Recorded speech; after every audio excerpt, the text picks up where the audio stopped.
If you find your Outlook account has been restricted, you can follow these steps to appeal the restriction. This guide will help you navigate the process effectively. Step 1. Review the restriction notice.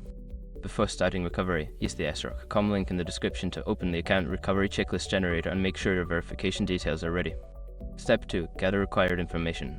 Collect all necessary information related to your account, such as your email address, any relevant transaction details, and any previous correspondence with Outlook support. This will help you provide a comprehensive appeal. Step 3. Access the Outlook support page.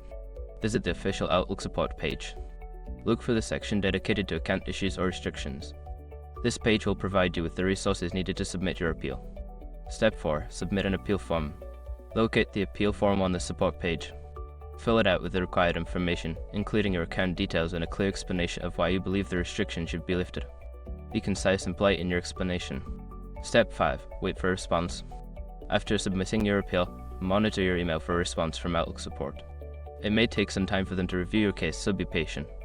If you do not hear back within a reasonable time frame, consider following up. In conclusion, appealing an account restriction on Outlook requires careful attention to detail and patience.